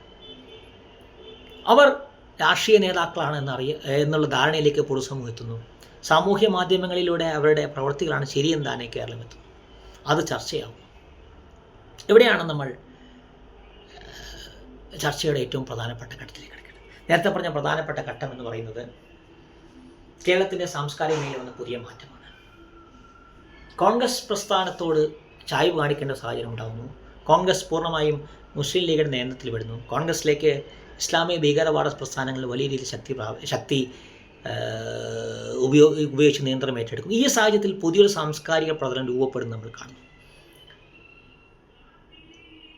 ഇതാണ് ഇപ്പോഴത്തെ കേരളത്തിലെ മാധ്യമ സാഹചര്യം എന്ന് പറയുന്നത്. ഇത്തരം ബിംബങ്ങൾ പല രീതിയിൽ കേരളത്തിൽ നിർമ്മിക്കപ്പെട്ടിട്ടുണ്ട്. അവ എങ്ങനെയാണ് നിർമ്മിക്കപ്പെടുന്നതെന്ന് ചോദിച്ചാൽ, നേരത്തെ പറഞ്ഞ പോലെ ഒരു ഇടതുപക്ഷ സംസ്കാരം, ഇടതുപക്ഷം എന്ന് പറയുന്നത് കമ്മ്യൂണിസമായി മാറിയ സംസ്കാരം കേരളത്തിലുണ്ടായിരുന്നു. ഇപ്പോൾ സാംസ്കാരിക സംഘടനകൾക്കെല്ലാം നൽകുന്ന സഹായം നിർത്തിവെക്കണം എന്നുള്ളൊരു ഒരു ചെലവ് ചുരുക്കലിൻ്റെ ഭാഗമായി അത്തരമൊരു തീരുമാനത്തിലേക്ക് എത്താൻ കേരളത്തിലെ ഗവൺമെൻറ് ശ്രമിക്കുന്നു. സാംസ്കാരിക സാമൂഹിക മേഖലകൾ ഏതാണ്ട് 5 പതിറ്റാണ്ട് മുമ്പ് വരെ കേരളത്തിലെ സാമൂഹ്യ മേഖലയിൽ ചെലുത്തിയ സ്വാധീനം, അനാചാരങ്ങളടക്കമുള്ളവയെ പെഴുതെറിയാൻ ചെലുത്തിയ സ്വാധീനം, ഇതെല്ലാം പരക്കെ വിസ്മരിച്ചുകൊണ്ടാണ് ഇത്തരം തീരുമാനത്തിലേക്ക് കേരളത്തിലെ സർക്കാർ കടക്കുന്നത്. പക്ഷെ വലിയൊരളവോളം അതിൽ തെറ്റുണ്ടെന്ന് പറയാൻ കഴിയില്ല. കാരണം കേരളത്തിലെ സാമൂഹിക സാംസ്കാരിക മേഖലയിൽ നിന്ന് എന്തെങ്കിലും സർഗാത്മകമായോ നടക്കുന്നുണ്ട് എന്ന് നമുക്ക് പറയാൻ കഴിയില്ല. അവിടെയാണ് നേരത്തെ പറഞ്ഞ മാധ്യമ സംസ്കാരത്തിനും സാംസ്കാരിക മേഖലയ്ക്കും സംഭവിച്ചുകൊണ്ടിരിക്കുന്ന അപജയം. ആ അപജയം എന്ന് പറയുന്നത് അവയെ ഗൗരവമായി എടുക്കുന്നില്ല എന്നുള്ളതാണ്. ആ ഗൗരവമായി എടുക്കാതിരിക്കുന്നതിൻ്റെ ഏറ്റവും പ്രധാനപ്പെട്ട തെളിവാണ് സീരിയലുകളുടെ നിലവാര ശോഷണം. ആ സീരിയലുകളിൽ സെൻസറിങ് വേണമെന്ന് ഒരു ഭരണഘടനാ സ്ഥാപനം പറയുന്നിടത്താണ് നമുക്ക് പുതിയ പ്രതീക്ഷ ഉണ്ടാകുന്നത്. കണ്ണു തുറന്നു വെച്ച നീതിപീഠത്തിൻ്റെ പ്രതിമ വരുമ്പോഴാണ് നമുക്ക് പുതിയ പ്രതീക്ഷ ഉണ്ടാകുന്നത്. ബുൾഡോസർ ഉപയോഗിച്ച് അടിച്ചു നിരത്തേണ്ടതല്ല, നിയമം ഉപയോഗിച്ച് കണ്ടെടുക്കേണ്ടതാണ് അനധികൃതമായതെല്ലാം എന്നുള്ളൊരു ധാരണ പൊതുസമൂഹത്തിൽ പടർത്താൻ നിയമ സംവിധാനത്തെ കഴിയുന്ന അവിടെയാണ്. കണ്ണുകൾ തുറന്നു വെച്ച് വെളിച്ചത്തിലേക്ക് നോക്കിക്കൊണ്ട് തെറ്റുകൾ തിരുത്തിക്കൊണ്ട്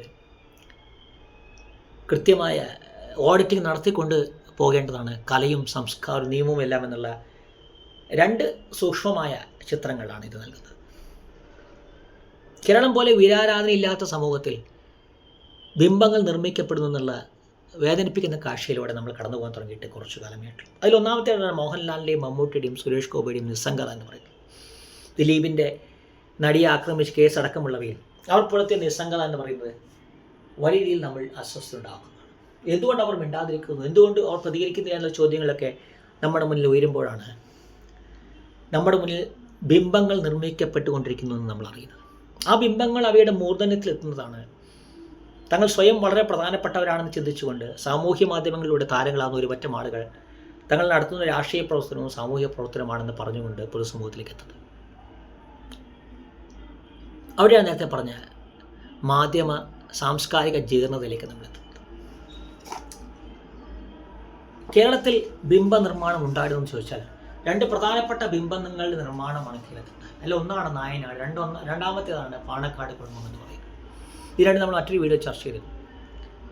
ഇതിൽ ആദ്യത്തെ ആൾ ആദർശ സമ്പന്നനായ ഒരു നേതാവായും രണ്ടാമത്തെ സംവിധാനം പൂർണ്ണമായ ഒരു മതേതര സംവിധാനമായും കേരളത്തിന് മുമ്പിൽ നിർമ്മിച്ച ബിംബങ്ങളാണ്.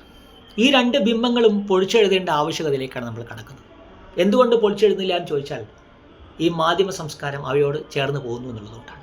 ഇതിൽ ആദ്യത്തെ മാധ്യമം, അതിൽ ഇ കെ നായനാരുമായി യോജിച്ചു പോയിരുന്ന ഒരു മാധ്യമ സംസ്കാരം, ഒരു സാംസ്കാരിക പ്രതലം എന്നേറെക്കുറെ ഇല്ലാതാവാൻ പോകുന്നു എന്നുള്ളതാണ് നമ്മൾ ചർച്ചയുടെ അന്ത്യഘട്ടത്തിലേക്ക് വരുമ്പോൾ ആദ്യം തിരിച്ചറിയേണ്ടത്. അവിടെയാണ് നേരത്തെ പറഞ്ഞ പാണക്കാട് കുടുംബവുമായി ബന്ധപ്പെട്ട മുസ്ലിം ന്യൂനപക്ഷങ്ങൾ അധികാരം സ്ഥാപിക്കുന്ന ഒരു സാംസ്കാരിക പ്രതലത്തിലേക്ക് നമ്മൾ എത്തിയിരുന്നു എന്നുള്ള ധാരണയിലേക്ക് എത്തുന്നു. ഇതിനെ മറികടക്കുന്ന ഒരു സംവിധാനത്തിലേക്ക് വലതുപക്ഷം, അത് BJP രാഷ്ട്രീയമാവാം, മറ്റേത് രാഷ്ട്രീയം, ഒരു വലതുപക്ഷ രാഷ്ട്രീയം, ഒരു ഭൂരിപക്ഷ രാഷ്ട്രീയം,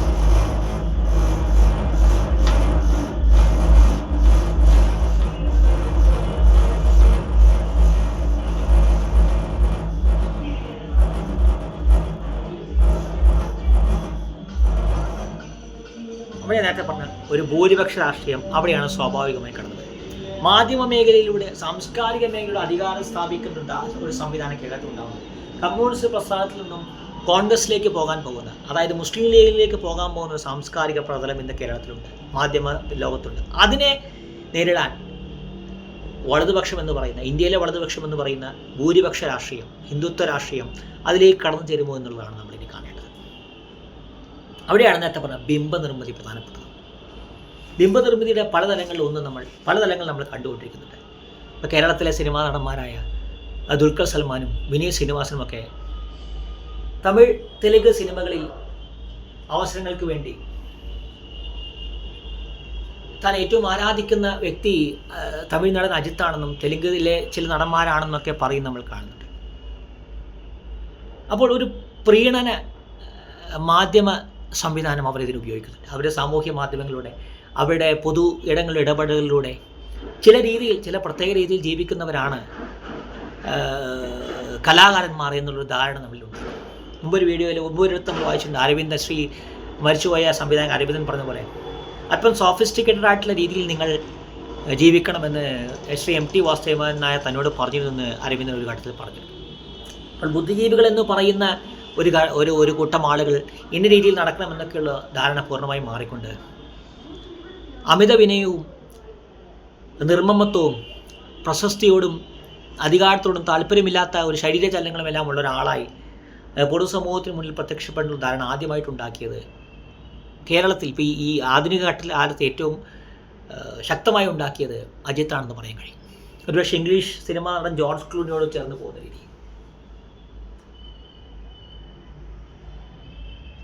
എടുത്തു പറയത്തക്ക പ്രതിഭയോ സവിശേഷത ഇല്ലാത്ത രണ്ടാളുകൾ സാമൂഹ്യ മാധ്യമങ്ങളുടെ ഇടപെടലുകളിലൂടെ, അല്ലെങ്കിൽ സാമൂഹ്യ മാധ്യമങ്ങളല്ലാതെ മാധ്യമങ്ങളിലൂടെ ഇടപെടലുകളിലൂടെ, അല്ലെങ്കിൽ ചില പ്രത്യേക വിഷയങ്ങൾ അഭിപ്രായ പ്രകടനങ്ങളിലൂടെ ഒരു പ്രധാനപ്പെട്ട വ്യക്തിയാണെന്ന് സ്വയം സമൂഹത്തിൽ അത് ആ രീതിയിൽ നിങ്ങൾക്ക് നിങ്ങളുടെ കലാമേഖലയിൽ, നിങ്ങളുടെ പ്രവർത്തന മേഖലയിൽ ശക്തി ഉണ്ടാക്കാൻ കഴിയുമെന്ന് ആദ്യം തെളിയിച്ച് ഒരർത്ഥത്തിൽ ജോർജ് ക്ലൂണിയാണ്. പറയത്തക്ക സവിശേഷതകളൊന്നും ഇല്ലാത്തൊരു വ്യക്തി ഒരു ആക്ടിവിസ്റ്റായി സ്വയം രൂപപ്പെടുത്തിക്കൊണ്ട് കലയോട് പൂർണ്ണമായും സമർപ്പിച്ച ജീവിതമാണ് തൻ്റെ എന്ന് തോന്നിച്ചുകൊണ്ട് ഒരു പ്രത്യേക ബിംബം നിർമ്മിക്കുന്നു. അതിനോട് ചേർന്ന് പോകുന്ന ഒരു ബിംബ നിർമ്മാണമാണ് നടൻ അജിത്ത് നടത്തിയിട്ടുള്ളത്. ബൈക്ക് ഓടിക്കാൻ താല്പര്യമുള്ളതുകൊണ്ട് സിനിമയിൽ അഭിനയിക്കാൻ പറ്റുന്നില്ല, സിനിമയിൽ അഭിനയിക്കാൻ താല്പര്യമുള്ളത് ബൈക്ക് ഓടിക്കാൻ പറ്റുന്നില്ല, ആരാധകർ നിർമ്മിക്കുന്നത് കൊണ്ടാണ് താൻ സിനിമയിൽ അഭിനയിക്കുക എന്നുള്ള ധാരണയെല്ലാം ഉണ്ടാക്കി ഒരു ശരാശരിയിൽ താഴെ അഭിനയശേഷി മാത്രമുള്ള ഒരു വ്യക്തി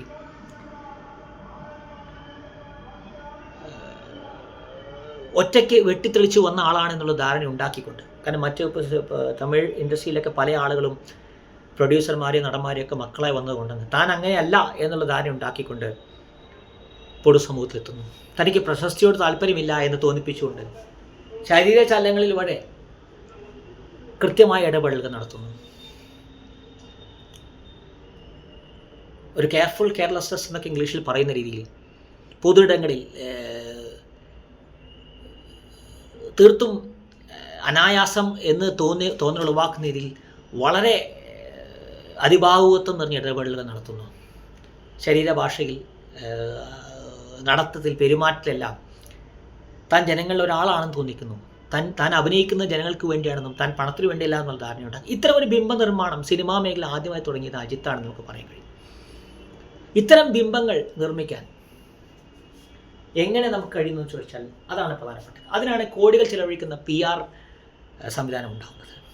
നിങ്ങളുടെ ശരീര ചലനങ്ങളെക്കുറിച്ച്, നിങ്ങൾ പൊതുയിടങ്ങളിൽ ഇടപെടുന്നതിനെക്കുറിച്ച്, സാമൂഹ്യ മാധ്യമങ്ങൾ ഉപയോഗിച്ചുകൊണ്ട് ജനങ്ങളോട് ഇടപെടണം ചിന്തിക്കുമ്പോൾ സാമൂഹ്യ മാധ്യമങ്ങൾ തനിക്ക് ആവശ്യമില്ല, പ്രശസ്തി തനിക്ക് ആവശ്യമില്ല എന്ന് തോന്നിക്കുന്ന അജിത്ത് ഒരു വശത്തുണ്ടാകുന്നു. അന്താരാഷ്ട്ര രാഷ്ട്രീയ പ്രശ്നങ്ങളിൽ വരെ ഇടപെടാൻ ശ്രമിച്ചുകൊണ്ട് ഒരു ആഗോള ബിംബമാവാൻ ശ്രമിക്കുന്ന ജോർജ് ക്ലൂണി ഒരു വശത്തുണ്ടാകും. ഇത്തരം ബിംബങ്ങളുടെ നിർമ്മാണം തുടർച്ചയായി നടന്നുകൊണ്ടിരിക്കുകയാണ്. അവർ അതിന് പല മാധ്യമങ്ങൾ ഉപയോഗിക്കുന്നു. സാമൂഹിക മാധ്യമം ഉപയോഗിച്ചുകൊണ്ടും സാമൂഹികം ഉപയോഗിക്കുന്നില്ല എന്ന് തോന്നിപ്പിച്ചുകൊണ്ടുള്ള ബിംബ നിർമ്മാണം ലോകമെമ്പാടും നടക്കുന്നു. ഇത്തരം ബിംബ നിർമ്മാണങ്ങൾക്ക് ചുക്കാൻ പിടിക്കുന്നത് അധികാരത്തോട് ചേർന്ന് നിൽക്കാൻ താല്പര്യമുള്ള ഒരു കൂട്ടം ആളുകൾ. അതിൽ നേരത്തെ പറഞ്ഞ പോലെ മസ്കുണ്ട്, ഇങ്ങോട്ട് വന്നാൽ ആൻഡ്രൂ അഗസ്റ്റിനുണ്ട്. ഇത്തരം ബിംബ നിർമ്മാണങ്ങൾ ഇതാണ് ശരിയായ ധാരണ എന്നുള്ള ധാരണ നമ്മളിൽ ഉണ്ടാക്കുന്നു. ഇങ്ങനെ പോകണം. ഒരു കലാകാരൻ തൻ്റെ പ്രവർത്തന മേഖലയിലെ ശക്തി തെളിയിക്കേണ്ടത്. വ്യക്തിപരമായ അയാളുടെ പിഴവുകൾ മാറ്റി നിർത്തിയിട്ടും വളരെ പ്രതിഭാശാലിയായ പല കലാകാരന്മാരുടെ വ്യക്തി ജീവിതത്തെക്കുറിച്ചൊക്കെ വലിയ അപവാദം ഉയരുമ്പോഴും അവരിലെ കലയെ അംഗീകരിക്കാൻ നമുക്ക് കഴിയുമ്പോൾ ഇപ്പോൾ അങ്ങനെയല്ല സംഭവിക്കുന്നത്. ആ വ്യക്തിയെ വിലയിരുത്തിക്കൊണ്ട് അയാളുടെ പ്രകടനം നമ്മൾ വിലയിരുത്തുകയാണ്. അയാളുടെ പൊതുജീവിതം വിലയിരുത്തിക്കൊണ്ട് അയാളുടെ പ്രവർത്തന മേഖല നമ്മൾ വിലയിരുത്തുകയാണ്. അയാളുടെ രാഷ്ട്രീയ പ്രവർത്തനം വിലയിരുത്തുന്നത് അയാളുടെ വ്യക്തി ജീവിതം ആളുന്നുകൊണ്ടാണ്. ആ വ്യക്തി ജീവിതത്തെ അയാൾ അറിയിക്കുന്നത് സാമൂഹ്യ മാധ്യമങ്ങൾ ഉപയോഗിച്ചുകൊണ്ട്, അല്ലെങ്കിൽ മാധ്യമങ്ങൾ ചർച്ചകളിലൂടെയാണ്, മാധ്യമങ്ങളെ വിലക്കെടുത്തുകൊണ്ടാണ്. ഇതിന് നേരത്തെ പറഞ്ഞ പോലെ പലതരം രൂപങ്ങളുണ്ട്, പലതരം ഭാവങ്ങളുണ്ട്. അജിത്തിൻ്റെ സിനിമയെ നിങ്ങൾ വിലയിരുത്തേണ്ടത് അജിത്തിന് ബൈക്ക് ഓടിക്കാൻ താല്പര്യമുണ്ടോ എന്ന് നോക്കിയിട്ടാണ് എന്ന രീതിയിലേക്കാണ് ചർച്ചകൾ പോകുന്നത്. സിനിമയിൽ അഭിനയിക്കാൻ താല്പര്യമുള്ള ആളല്ല, ബൈക്ക് ഓടിക്കാനാണ് താല്പര്യം എന്നുള്ളത് ഒരു നടൻ എന്നതിൽ ആ വ്യക്തിയുടെ വിലയിരുത്തലാവുന്നില്ല. ഇത് തന്നെയാണ് നേരത്തെ ഇപ്പോൾ പറഞ്ഞ പാർട്ടി മാറിപ്പോയ ഒരു മറ്റു ആളുകളെ കുറിച്ച് നമ്മൾ പറയുന്നത്. അതിൽ ശ്രീജിത്ത് പണിക്കരും പ്രശാന്ത് കിഷോറുമുണ്ട്. ഒരു രാഷ്ട്രീയ പാർട്ടിയുടെ തിരഞ്ഞെടുപ്പ് നയങ്ങളെ രൂപവൽക്കരിക്കുന്നതിൽ പ്രധാനപ്പെട്ട പങ്ക് വഹിച്ചൊരു വ്യക്തിയാണ് പ്രശാന്ത് കിഷോർ എന്നുള്ളത് കൊണ്ട് തന്നെ ഒരുപക്ഷെ ജനങ്ങളുടെ ചിന്തയേക്ക് വിലയിരുത്താൻ ആ വ്യക്തി കഴിയുമെന്നുള്ളത് കൊണ്ട് തന്നെ ആ വ്യക്തിക്കൊരു രാഷ്ട്രീയ പ്രസ്ഥാനം നടത്തി പൊതുജനങ്ങളുമായി ഇടപഴകാൻ കഴിയുമോ എന്നുള്ള ചോദ്യത്തിന് ഉത്തരം നമുക്ക് നൽകാൻ കഴിയില്ല. പക്ഷേ രാഷ്ട്രീയ പ്രസ്ഥാനം അയാൾ ഉണ്ടാക്കും. ഇത് തന്നെയാണ് നേരത്തെ പറഞ്ഞ ശ്രീജിത്ത് പണിക്കർ അടക്കമുള്ള ആളുകളിൽ സംഭവിക്കുന്നത്. നിങ്ങൾ പൊതുപ്രവർത്തകരാണെന്നും സമൂഹത്തിന് പ്രശ്നങ്ങളിൽ ഇടപെടാൻ കഴിയുന്നവരാണെന്നുള്ള ധാരണ ഉണ്ടാക്കാൻ അവർക്ക് കഴിയുന്നു. ഇവിടെ നേരത്തെ പറഞ്ഞ ബിംബങ്ങൾ നിർമ്മാണം ഉണ്ടാകും. എന്തുകൊണ്ടാണ് ബിംബങ്ങൾ നിർമ്മാണം ഉണ്ടാകുന്നത്?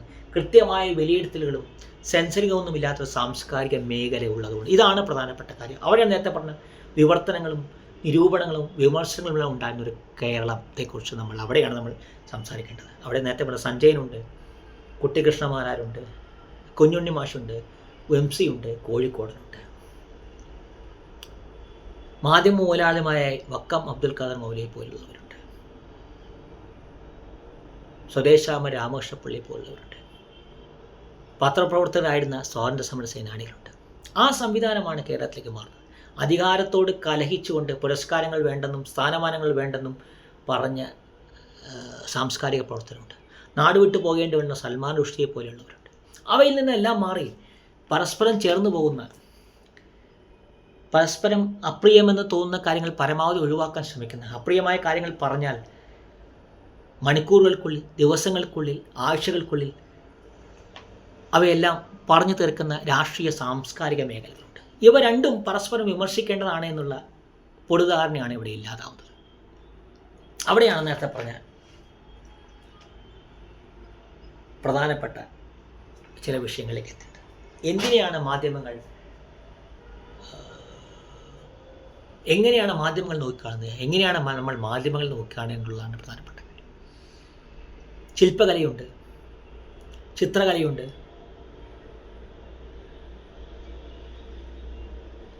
കടലാസ് കഷ്ണങ്ങൾ മുതൽ കുപ്പി കഷ്ണങ്ങൾ വരെ ചേർത്ത് വെച്ചുകൊണ്ട് നിർമ്മിക്കുന്ന രൂപങ്ങളുണ്ട്, പ്രകൃതിയോട് ചേർന്ന് പോകുന്ന വീടുകൾ നിർമ്മിക്കുന്നവരുണ്ട്. ഇതെല്ലാം കലാസൃഷ്ടികളായി നിൽക്കുന്നുണ്ട്. നാടൻ പാട്ടും അനുഷ്ഠാന കലകളുമുണ്ട്. ഇപ്പോൾ തന്നെ കൽപ്പാത്തി രഥോത്സവവുമായി ബന്ധപ്പെട്ട രഥോത്സവം നിർമ്മിക്കുന്ന ആളുകളുണ്ട്. അതിനുവേണ്ട സൂക്ഷ്മതകളുണ്ട്. ഇത്തരം കാര്യങ്ങളെല്ലാം വിട്ടുകൊണ്ട് ഉപരിതലത്തിൽ നിന്നുകൊണ്ടാണ് നമ്മൾ ചർച്ച പോകുന്നത്. കല എന്താണ്, രാഷ്ട്രീയം എന്താണ്, സാമൂഹ്യ പ്രവർത്തനം എന്താണ് എന്നുള്ള ഒരു ധാരണ നമുക്ക് ഇല്ലാതെയാവും. നമ്മൾ അലക്സി നവൽനിയുടെ മരണം കേരളത്തിലെ മാധ്യമങ്ങൾ ചർച്ച ചെയ്ത രീതി, നർഗേസ് മുഹമ്മദിയുടെ നോബൽ പുരസ്കാരം കേരളത്തിലെ മാധ്യമങ്ങൾ ചർച്ച ചെയ്ത രീതി, ഇതെല്ലാം നമ്മൾ പറഞ്ഞിരുന്നു. അപ്പോൾ കലയും സംസ്കാരവും എന്നതാണ്, ഇങ്ങനെയാണ് എന്നുള്ളൊരു ധാരണയിലേക്ക് പൊതുസമൂഹം എത്തുന്ന ഒരു വേദനിപ്പിക്കുന്ന കാഴ്ചയിലൂടെയാണ് നമ്മൾ കടന്നു പോകുന്നത്. വേദനിപ്പിക്കുന്ന ഒരു കാലഘട്ടത്തിലൂടെയാണ് നമ്മൾ കടന്നു പോകുന്നത്. നിങ്ങൾക്ക് ഒരു മികച്ച നടനാവണമെങ്കിൽ, നിങ്ങളുടെ സിനിമകൾ ജനങ്ങളിലേക്ക് എത്തണമെങ്കിൽ, നിങ്ങൾ ആ സിനിമയിലെ കഥയിലേക്ക് നിങ്ങൾ നിക്ഷേപം നടത്തേണ്ട എന്ന് നമ്മളെ ആദ്യം അറിയിക്കുന്ന ഒരാളാണ് അജിത്ത്. ഇത് തന്നെയാണ് രാഷ്ട്രീയ സാംസ്കാരിക മേഖലയിൽ സംഭവിക്കുന്നത്. ചാനൽ ചർച്ചകളിലെ ഇടപെടലുകളിലൂടെയാണ്, അല്ലെങ്കിൽ രാഷ്ട്രീയ സംവിധാനത്തിന് പ്രതിനിധിയായ ചാനൽ ചർച്ചകൾ എത്തിക്കൊണ്ടാണ് നിങ്ങൾ സാമൂഹ്യ പ്രവർത്തനം നടത്തുന്ന ധാരണയിലേക്ക് എത്തുന്നു. ഫേസ്ബുക്ക് പോസ്റ്റുകളിടുന്ന സാമൂഹിക പ്രവർത്തകരും സാംസ്കാരിക പ്രവർത്തകരും ഉണ്ടാകുന്നു. ഇവിടെയാണ് നേരത്തെ പറഞ്ഞ നിരൂപണങ്ങളും വിമർശനങ്ങളും പ്രധാനപ്പെട്ടതാണ്. കണ്ണു തുറക്കുന്ന നീതിപീഠങ്ങൾ പ്രധാനപ്പെട്ടതാണ്. പ്രധാനപ്പെട്ട വിഷയങ്ങളെ കണ്ണു തുറന്ന് കണ്ടുകൊണ്ട് വിലയിരുത്തിക്കൊണ്ട് കൃത്യമായ വിശകലനം നടത്തിക്കൊണ്ട് കീറി മുറിച്ചുള്ള അപകടം നടത്തിക്കൊണ്ടുള്ള ഒരു സംവിധാനം ഉണ്ടാവേണ്ട അനിവാര്യതയിലേക്കാണ് നമ്മൾ കടന്നു പോകുന്നത്. അവിടെയാണ് സാംസ്കാരിക മേഖലയ്ക്ക് നൽകുന്ന പണം വെട്ടിക്കുറയ്ക്കാൻ ശ്രമിക്കുന്ന ഒരു സംവിധാനം, ഒരു ഭരണകൂടം കേരളത്തിലുണ്ടാകുന്നത്. ഇതെല്ലാം പലതുകൊണ്ടും പരസ്പരം ചേർന്ന് പോവുകയാണ്. വില കൊടുത്തു വാങ്ങാൻ കഴിയുന്ന മാധ്യമ പ്രവർത്തകർ, മാധ്യമ സംവിധാനങ്ങളെ വില കൊടുത്തു വാങ്ങാൻ കഴിയുന്ന സംരംഭകരെ തന്നെ നമ്മൾ നോക്കിക്കാണുന്ന സാഹചര്യം മാറുകയാണ്. എലോൺ മസ്കും അനിൽ അംബാനിയും ഒരു വശത്തുണ്ട്, രത്തൻ ടാറ്റയും KPP നമ്പേരുമുണ്ട്. എല്ലാം തികഞ്ഞ സംരംഭകരാണോ? ആ സംരംഭകരെ നമ്മൾ എങ്ങനെയാണ് നോക്കിക്കാണേണ്ടത്? അവർ പണമുണ്ടാക്കാൻ ഉപയോഗിച്ച വഴികളെക്കുറിച്ച് നമ്മൾ തിരിച്ചറിയേണ്ടതല്ലേ? അവർ ചെയ്ത കാരുണ്യ പ്രവർത്തനങ്ങളുടെ പേരിൽ മാത്രം നമുക്ക് വിലയിരുത്താൻ കഴിയുമോ? ഇത്തരം ധാരണകളിലേക്കൊക്കെ നമ്മൾ എത്തണമെങ്കിൽ കൃത്യമായ വിലയിരുത്തൽ ഉണ്ടാകുന്ന ഒരു സാംസ്കാരിക പ്രതലം നമുക്കുണ്ടാകുന്നു. ആളുകളെക്കുറിച്ച് നിങ്ങൾക്ക് നോക്കിക്കഴിഞ്ഞാൽ ഈ പുസ്തകം വായിച്ചാൽ, ഈ ലേഖനം വായിച്ചാൽ, ഈ പത്രം വായിച്ചാൽ, ഈ വ്യക്തിയുടെ നിരൂപണം വായിച്ചാൽ നിങ്ങൾക്ക് സത്യം അറിയാൻ കഴിയും എന്നുള്ള ധാരണ നമുക്ക് നഷ്ടപ്പെട്ടു പോവുകയാണ്. അതാണ് പ്രധാനപ്പെട്ട കാര്യം. കുഞ്ഞുണ്ണി മാഷ്ടെ നിരൂപണം വായിച്ചാൽ പോരെ, സഞ്ജയൻ്റെ വിമർശനം വായിച്ചാൽ പോരെ, വിംസിയുടെ വിലയിരുത്തൽ വായിച്ചാൽ പോരെ എന്നുള്ള ധാരണകളെല്ലാം മാറുകയാണ്. ആർക്കും എങ്ങനെയും എന്തിനേയും വിലയിരുത്താൻ കഴിയുമെന്നുള്ള സാഹചര്യം ഉണ്ടാകുന്നു. അവിടെയാണ് നേരത്തെ പറഞ്ഞ പോലെ സാമൂഹ്യ മാധ്യമങ്ങൾ ഉപയോഗിക്കുന്ന വിവരങ്ങൾക്ക്, മുഖ്യധാര മാധ്യമങ്ങൾക്ക് അവർ പണം നൽകണമെന്നതിനെക്കുറിച്ചുള്ള ഒരു പ്രധാനപ്പെട്ട ഒരു നിയമത്തെക്കുറിച്ച് നമ്മളെല്ലാം സംസാരിക്കുന്നത്. ഓസ്ട്രേലിയ ഇതുമായി ബന്ധപ്പെട്ട പ്രധാനപ്പെട്ട നിയമ ഭേദഗതി തന്നെ വന്നിരിക്കുന്നത്. തീർച്ചയായും അത് പ്രധാനപ്പെട്ട കാര്യമാണ്. ഒരു ഏകാധിപത്യ പ്രവണതയിലേക്ക് ഗൂഗിൾ പോലെയുള്ള സംവിധാനങ്ങൾ പോകുന്നു.